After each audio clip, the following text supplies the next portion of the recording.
Сәлем, қалдарыңыз қалай, көңіл-күйлеріңіз қалай? Бүгін мен сіздерге әлемге танымал атақты миллиардер Қытайдың тумасы Джек Ма туралы айтпақшымын. Кімде-кім салысы суға кетіп, менің жолым болмайды деп отырса, осы кісіден үйренсін. Бұл кісі әбден отказ алуды, жоқ деген жауапты естіп, бұдан ешқандай өзгеріс болмайтындығын, ішкі энергияңыз бен ішкі сеніміңіз мықты болатын болса, сізді арманыңызға жетпей қоймайтындығын дәлелдеп шыққан тұлға. Бұл кісі екінші бастауыш сыныпқа қабылдану үшін 2 рет емтихан тапсырады. Орта мектепке көшу үшін 3 рет емтихан тапсырады. Жоғарғы мектепке түсу үшін 3 жыл қатарынан емтихан тапсырған. Содан кейін жоғарғы оқуды орнын бітіріп, жұмысқа орналасатын кезде 30 жерге резюме тастап, 30 жерден де отказ алған кісі. Жоқ деп бұл кісіні ешкім жұмысқа қабылдамаған. Бірақ оған қарамастан алға жылжи берген, ешқашан берілмеген бұл кісі. Даже Қытайда KFC ашылған кезде оған 24 адам өтініш беріп, 24 адамның 23-і жұмысқа орналасып, жұмысқа қабылданған кезде Джек Ма ғана жұмысқа қабылданбаған. Ол кісіге тағы да жоқ деген жауап келген. Алған бетінен қайтпай, милицияға тұру үшін тағы да құжат тапсырды. 5 адам құжат тапсырып, 4-і өтіп, Джек тағы да жұмысқа қабылданбайды. Бірақ онымен тоқтап қалмай, ағылшын тілін оқи жүріп, ізденіп, талпынып, алға қарай жылжудың арқасында ол кісі 2001-ден 2000 жылдар аралығында ақш штатына іссапармен барады. Барған кезде жаңағыдай бір жақсы голливудтық фильмдер көреді. Фильмдердің ішінде Форест Гамп деген жігіт болады.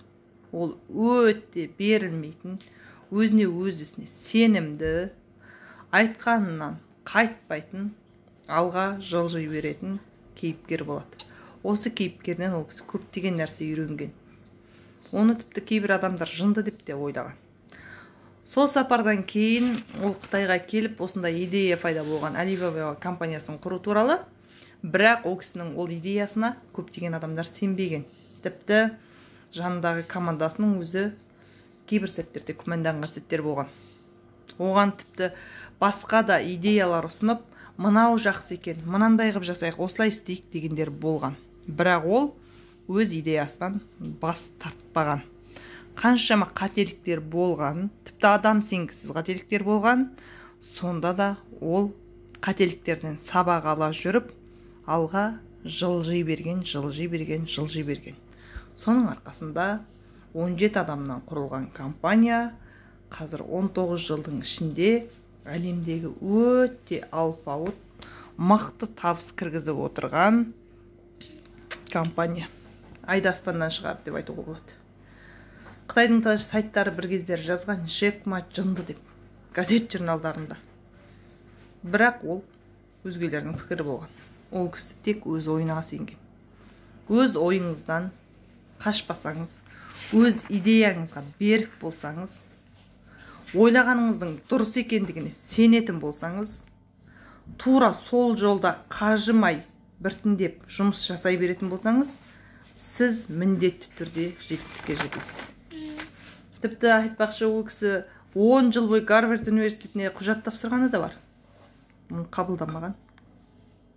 Ол кісі мүмкін әшейін істеген шығар, білмейміз.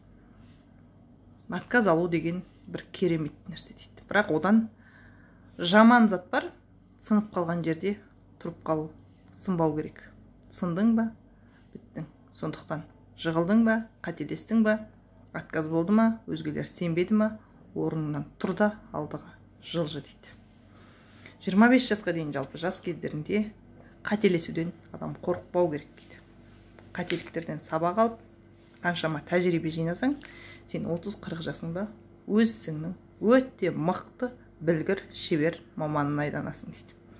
50-60 жаста сіз керісінше жастарға инвестиция қоюыңыз керек. Білген түйгеніңізді жастарға үйретуіңіз керек.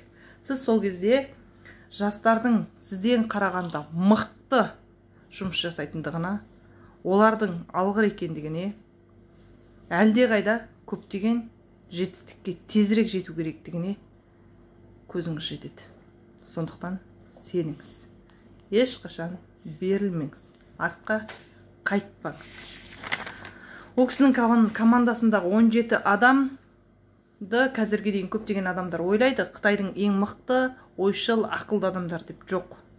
Олардың барлығы қарапайым отбасынан шыққан, қарапайым мектепте оқыған, қарапайым, кәдімгі қателескен, қателіктерінен сабақ алған, алға жылжи білген, идеяларына сенген, табандылық танытқан, сондай табанды адамдар.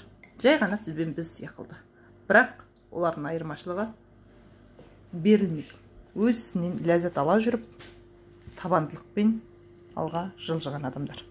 Қазір 17-18 адамнан құралған компанияда 60 миллионнан астам адам жұмыс істейді екен. Сондықтан ешқашан артқа қарамаңыз, алға жылжыңыз. Біздің бүгінгі видеомыз сізге пайдалы болды деген үміттемін. Пайдаңызға жарасын. Егер сіз қарапайым адам болсаңыз, өзіңізді құрметтеуді үйреніңіз. Егер сіз керемет жаман десеңіз, өзгелерді құрметтеуді үйреніңіз.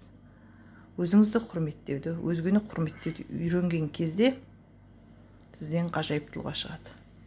Өзгелердің мәселесін, туындаған проблеманы шешу арқылы сіз бай, қуатты, табысты, беделді адамға айнала аласыз. Сондықтан мәселе шыққан кезде, проблема шыққан кезде, туындаған кезде одан қашпай соны шешуге тырысыңыз. Осы